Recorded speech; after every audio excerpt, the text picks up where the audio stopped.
স্বাগত খেলা যোগে আপনাদের সাথে আছি আমি ফাইম রহমান। সিরিজ হারা টাইগারদের চ্যালেঞ্জ হোয়াইট ওয়াশ এড়ানো টানা হারের পর বৃহস্পতিবার অনুশীলন করার প্রয়োজন মনে করেনি টিম বাংলাদেশ। চট্টগ্রামে শুক্রবারও কি ক্যারিবীয়দের দাপটে বাঘেরা পিছু হটবে? দল হারছে, সমালোচনার সব তীর যেন জাকের আলীর দিকে। এই হার্ড হিটারের কোথায় গলদ, উত্তরণের উপায় কি বিশ্লেষণ করেছেন সাইফুল রূপক। ক্রিকেটে জাকের আলীর হানিমুন পিরিয়ড শেষ, দ্রুত আউট হচ্ছে, এলোমেলো ব্যাটিং করছে। এই রোগ থেকে উত্তরণের উপায় কি? ক্রিকেটের ডাক্তার অর্থাৎ কম্পিউটার অ্যানালিস্ট অথবা কোচদের কাছ থেকে মেডিসিন না নিলে সুসময়ে ভালো সময়টা যে পার করে আসছেন সেই ভালো সময় ফেরাটা কঠিন। গত কয়েকদিনে আমরা দেখছি চিটাগংয়ে তার নেট সেশন খুব একটা ভালো হচ্ছে না, ম্যাচেও সেই রকম ব্যাটিংয়ে দেখা গেছে, অর্থাৎ তিনি একদম এলোমেলো। সেটাই একটু দেখে নিই ছবিগুলো। ম্যাচে কি নেটে সব জায়গায় জাকের বিট হচ্ছে, স্ট্রাগল করছে। অভিষেক হওয়ার পর 1 বছর ইন্টারন্যাশনাল ক্রিকেটে দুর্দান্ত খেলেছেন, লেগ সাইড ওরিয়েন্টেড ক্রিকেটার। কিন্তু সাম্প্রতিক সময় আমরা দেখছি অফ সাইডে তো খেলতে পারেনি না, লেগ সাইড বা মিডল স্টাম্পের বলও তিনি বিট হচ্ছেন, আউট হচ্ছেন। তার কনফিডেন্স লেভেলটাও লো। আমাদের ল্যাপটপে যেমন প্র্যাকটিসের ফুটেজ থাকে, জাকেরের নানা ধরনের ফুটেজ থাকে, এই ধরনের ফুটেজ, ম্যাচের ফুটেজ ঠিকই প্রতিপক্ষ শিবিরে কম্পিউটার অ্যানালিস্টের কাছে থাকে এবং প্রতিপক্ষ শিবির সেই কম্পিউটার অ্যানালিস্ট, হেড কোচ, ক্যাপ্টেনরা মিলে জাকেরের দুর্বলতা বের করেছেন। এবং আমরা দেখছি সাম্প্রতিক সময়ে দেশে বিদেশে নানা জায়গায় জাকেরকে কিন্তু সেই দুর্বল জায়গায় আঘাত করা হচ্ছে, অর্থাৎ অফিস স্টাম্পের বাইরে ওয়াইড ইয়র্কার বা অফিস স্টাম্পের অনেক বাইরে কাটার, স্লোয়ার, নানাভাবে আসলে জাকেরকে বিট করার চেষ্টা করা হচ্ছে এবং সেই জায়গাটাতে তিনি মিস করছেন বল, সেইভাবে টাইমিং করতে পারছেন এবং আউট হয়ে ফিরছেন। এশিয়া কাপের আগে জাকেরকে প্রেস কনফারেন্সে প্রশ্ন করেছিলাম, যদি আপনার খারাপ সময় আসে, হানিমুন পিরিয়ডটা শেষ হয়ে গেলে, তখন আপনি কি চ্যালেঞ্জটা নিতে পারবেন? নতুন নতুন ম্যাচে নতুন নতুন উইক জোন বের হয়, আবার ওটা রিফিল করতে হয়, আবার বের হয়। তো ওই চ্যালেঞ্জগুলো থাকবে। ইন্টারন্যাশনাল ক্রিকেট ইজিলি হবে না, এটা আমি জেনে এখানে আসছি। তো আমাকে এখানে টিকে থাকতে হলে চ্যালেঞ্জ নিয়ে টিকে থাকতে হবে, না হলে তো। সংবাদ মাধ্যমে জাকের ঠিকই বলেছেন, তিনি দুর্বল জায়গাগুলো শক্ত করবেন, রিফিল করবেন বা উন্নত হয়ে আসবেন, অর্থাৎ ব্যাটিংয়ে উন্নতি করবেন। সেটা কিন্তু মুখে যেভাবে বলছে, ব্যাটিংয়ে সেটা লক্ষ্য করা যাচ্ছে না। চারদিকে সমালোচনা, জাকিরকে নিয়েই বেশি আলোচনা সমালোচনা হচ্ছে। ভক্তরা নানা রকমের কথা বলছে, সোশ্যাল প্ল্যাটফর্মে তার এগেনস্টে চলে গেছে ক্রিকেট ভক্তরা। এইসব জায়গায় আসলে ক্রিকেটারের মানসিক অবস্থা আরও খারাপ হয়ে যায়, তার পরিবারও এইসব দেখে এবং ক্রিকেটার এইসব জায়গা থেকে ফিরে আসা করে। এখন আসলে টিম ম্যানেজমেন্টে যেটা করণীয় হবে, তাকে মোরালি আপ করতে হলে তার পাশে যে টিম ম্যানেজমেন্ট আছে সেই সাপোর্টটা দিতে হবে। পাশাপাশি এই ল্যাপটপ নিয়ে বসতে হবে কম্পিউটার অ্যানালিস্ট এবং হেড কোচ বা ব্যাটিং কোচ যারাই আছে তাদেরকে, জাকের কীভাবে ফেল করছে, প্রতিপক্ষ তার জন্য কীরকম ফিল্ড সেট আপ করছে, কোন বোলিং লাইন আপটা তারা ঠিক করছে, কোন লাইন লেন্থে তারা বোলিং করছে যে কারণে জাকের ফেল করছে, সেই বিষয়গুলো ফাইন্ড আউট করে 22 গজে সেন্টার উইকেটে অথবা নেট সেশনে সেই দুর্বল জায়গাগুলো বা উইক জোনটাই স্ট্রং করতে হবে। যদি এই ওষুধটা ঠিকঠাক কাজে লাগে, এই মেডিসিনটা যদি টিম ম্যানেজমেন্ট জাকেরকে দিতে পারে, তাহলে হয়তো জাকেরকে প্রথম 1 বছর আমরা ইন্টারন্যাশনাল ক্রিকেটে যেরকম দেখেছি সেই রকম হয়তো আবারও ইন ফিউচার দেখা যেতে পারে। আর যদি এটা ঠিকঠাক কাজ না হয়, ল্যাপটপের যে পড়াশোনাটা সেটা যদি ঠিকঠাক না হয়, তাহলে জাকেরের ইন্টারন্যাশনাল ক্রিকেটে সেই ছন্দে ফেরাটা কঠিনই হবে। সাইফুল রূপক, 71, চট্টগ্রাম। বিপিএল কে ব্র্যান্ডে পরিণত করতে চায় বিসিবি, সেই লক্ষ্যে এবার থেকে টিমের নাম ট্রেডমার্ক করা হবে, যেখানে বিসিবির সত্ত্ব থাকবে। বিপিএল এ ফ্র্যাঞ্চাইজিদের পারিশ্রমিক নিয়ে 9-6 বন্ধ করতে বিসিবি কঠিন অবস্থানে। রাজধানীর একটা হোটেলে বিপিএল দল নিতে আগ্রহী 11টা প্রতিষ্ঠানের মধ্যে 9টার সঙ্গে আলোচনার টেবিলে বসেছিল বিসিবি, যেখানে ডাকা হয়নি গতবারের রানার্স আপ চিটাগং কিংসকে। হাতে মাত্র 1 মাস সময়, আবারও সেই একই চিত্র। বিপিএল নিয়ে এবারও শেষ মুহূর্তে তোড়জোড়। বিসিবির চেষ্টার কমতি নেই আসর মাঠে গড়ানোর আগে। মারাত্মক সাবধানী বোর্ড ডিরেক্টরস। দল চূড়ান্ত করার আগে চলছে চুলচেরা বিশ্লেষণ। বিপিএল এর গায়ে কিছুতেই আর কলঙ্ক লাগাতে দিতে চায় না নতুন বোর্ড। কিন্তু এবারও শুরুতেই সেই বিতর্ক। বৃহস্পতিবার বিপিএল এ দল নিতে আগ্রহ দেখানো 9টা প্রতিষ্ঠানকে নিয়ে এক টেবিলে বিসিবি বস, যেখানে ছিল না গতবারের রানার্স আপ চিটাগং। অথচ চিটাগং কিংসকে আমন্ত্রণ জানানো হয়, শেষ মুহূর্তে সেটা আবার বাতিলও করা হয়। চিটাগং কিংসের দাবি, আদালত থেকে রায় এসেছে, বিপিএল এ অংশ নিতে তাদের কোনো বাধাই নেই।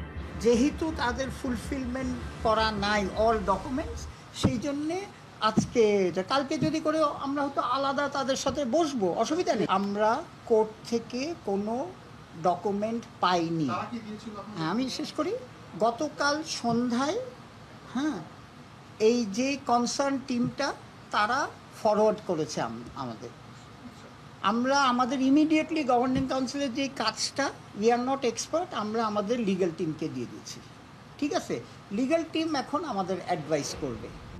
বিসিবির বক্তব্য চিটাগাংয়ের একদমই পছন্দ হয়নি।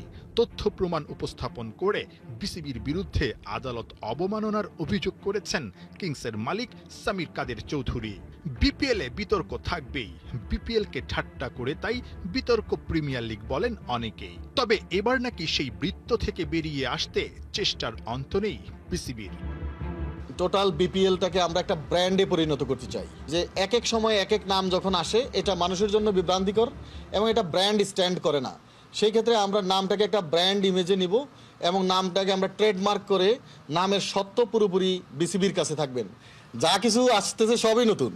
2 কোটি টাকা কোনোদিন ইউআইয়ের সাথে কেউ দাবি করেনি, আমরা তাদের পিছনে পিছনে ঘোরা লাগছে।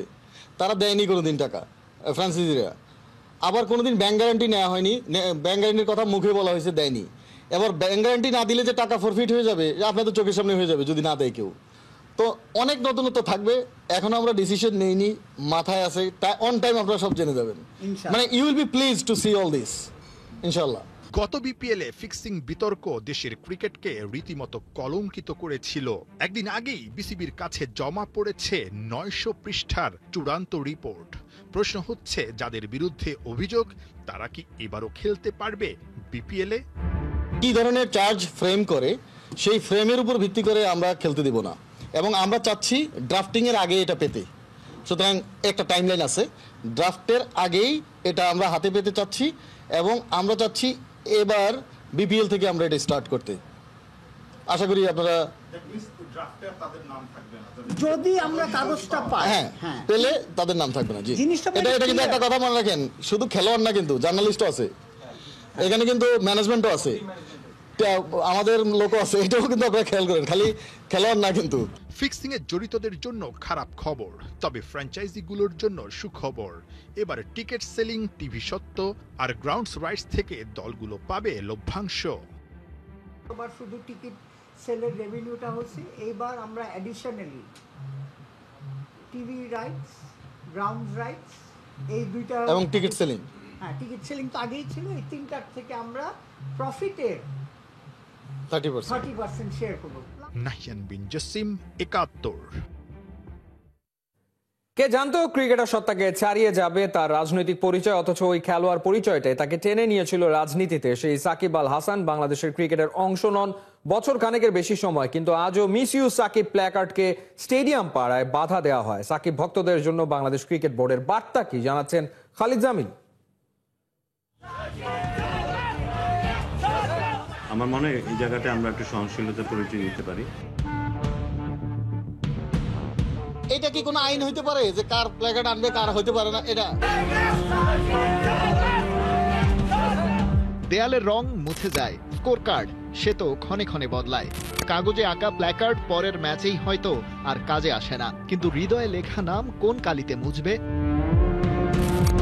সাকিব আল হাসান বাংলার ক্রিকেটের জানপ্রাণ, বিশ্বসেরা অলরাউন্ডার, টাইগার ক্রিকেটের পোস্টার বয়, বাংলাদেশের সর্বকালের সেরা ক্রিকেটার। যে নামেই ডাকুন তাকে, বিশেষণ যেন যথেষ্ট নয়। তবু প্ল্যাকার্ডে ওই নামটা দেখলে স্টেডিয়াম পাড়ায় তাকে আটকে দেয়া হয়। এ কেমন সিকিউরিটি প্রোটোকল? একটা নাম কিভাবে এতটা ভয়ঙ্কর হতে পারে? প্রশ্নের উত্তরটা সাকিবেরই সেই প্রিয় কোচ কিভাবে দিলেন। তার একটা খেলোয়াড় পরিচিতি আছে এবং তাকে অনেকে পছন্দ করে খেলোয়াড় হিসেবেই।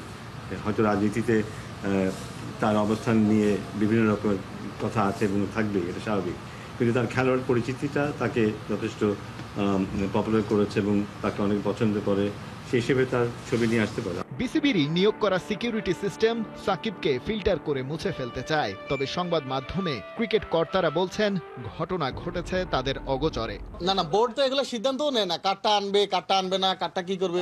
এটা কি কোনো আইন হইতে পারে যে কার প্ল্যাকার্ড আনবে কার হইতে পারে না? মিডিয়াতে কিন্তু অনেক সময় অনেক জিনিস অনেক রকম মনে হয়, সো এটা নিয়ে আসলে একটা মিডিয়ার কমেন্টের উপরে কমেন্ট করতে আমরা পারি না। কাগজে কলমে কিংবা বাস্তবে, প্রকাশ্যে এবং গোপনে সাকিব আল হাসানকে মুছে ফেলার চেষ্টা চলেছে, চলছে এবং চলবে। কিন্তু 1.5 যুগেরও বেশি সময় ধরে এই ভক্তকুল মিস্টার 75 কে ঠিকই করে রেখেছেন প্রাসঙ্গিক।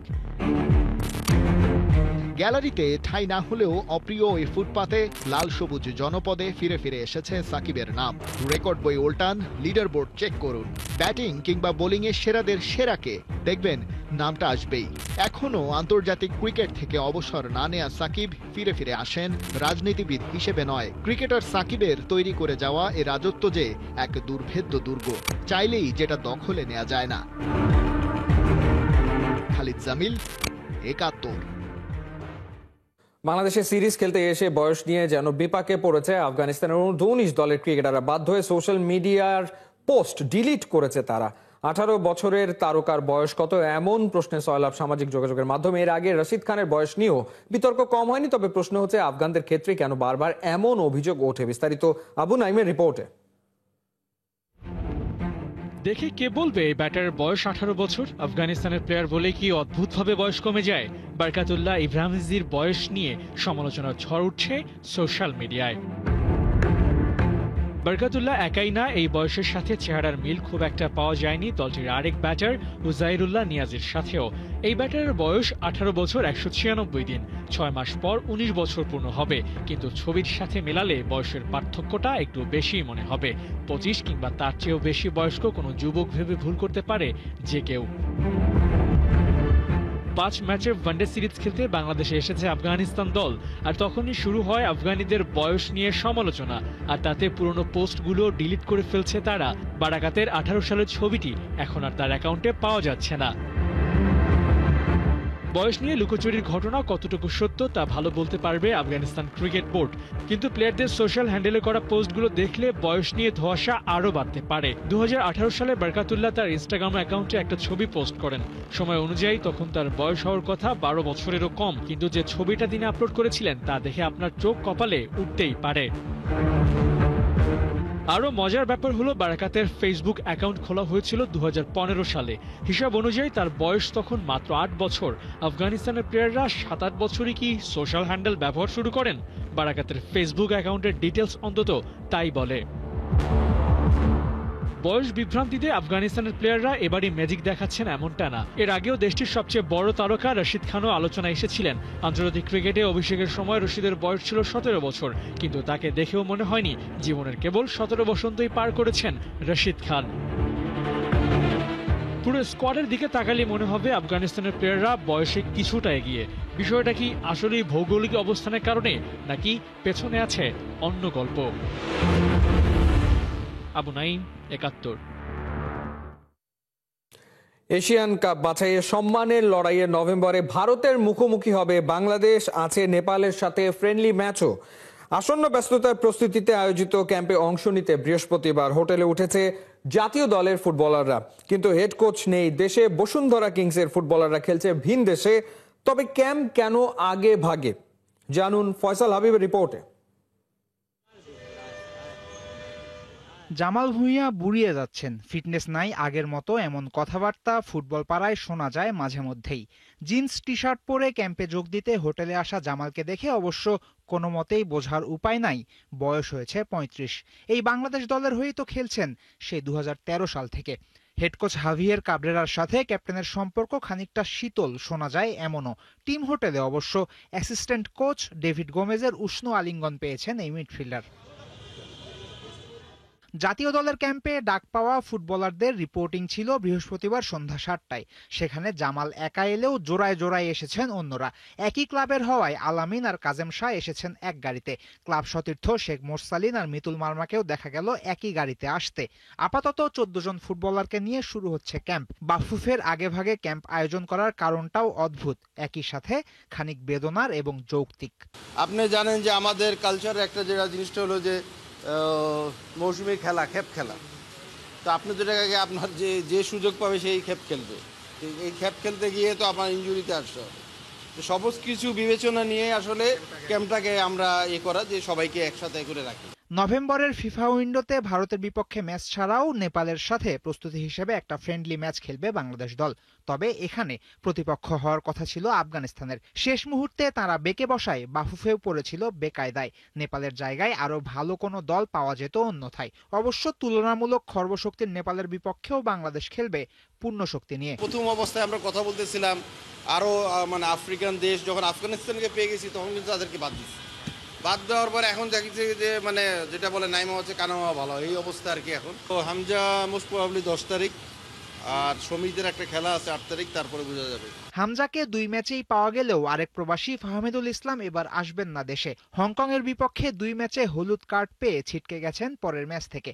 অল্প দিনেই ফাহমিদুলকে মনে ধরেছে ক্যাপ্টেনের, এবার তাই জামাল মিসই করবেন এই উইঙ্গারকে। আই থিঙ্ক ফাহমিদুল মানে এই গ্রুপের সাথে ভালো মিল করতেছে। আর আমি পার্সোনালি বলি, আমি ফাহমিদুলের প্রেজেন্সে খুব এনজয় করি, মানে উনি খুব ভালো ছেলে। জামাল সহ পুরো দলের এখন একটাই লক্ষ্য, হারাতে হবে ভারতকে। কেননা শুধুই হার জিত ছাপিয়ে ভারত ম্যাচের মাহাত্ম্য এখন আরো বেশি। দীর্ঘদিন পর ভারতের বাংলাদেশ সফরটা যেন ভুলতে না পারে দাদাবাবুরা, সেই ব্যবস্থাই করতে চায় জামালের দল। সুখস্মৃতি হিসেবে কলকাতায় করা অ্যাসিস্টের কথাও মাথায় আছে জামালের। একটা বড় ম্যাচ আমি মনে করি, কারণ এটা তো ইন্ডিয়া, আর বাংলাদেশ ইন্ডিয়া একটা ভালো হিস্টোরি আছে। তো আমরা ইন্ডিয়ার সাথে দিতে চাই, আর ইন্ডিয়া অনেক পরে মানে অনেক বছর পরে বাংলাদেশে খেলবে।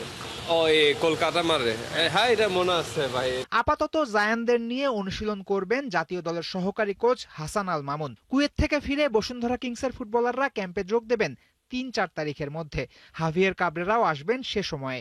কানাডা প্রিমিয়ার লিগে 8 তারিখ ম্যাচ খেলার পর জানা যাবে সমিত সোমের ঢাকা আসার দিনক্ষণ। দর্শকদের প্রত্যাশা থাকবে একটাই, পূর্ণ শক্তির দল নিয়ে এবারে ভারতের বিপক্ষে ম্যাচের ফল হবে অন্যরকম। Faisal Habib, 71। AFC challenge league থেকে বাদ বসুন্ধরা কিংস। নিয়ম রক্ষার ম্যাচে শুক্রবার রাত 10:30টায় আল কুয়েতের বিপক্ষে মাঠে নামবে কিংস। বাংলাদেশি ক্লাবটিকে হারাতে পারলে শক্ত হবে শীর্ষস্থান।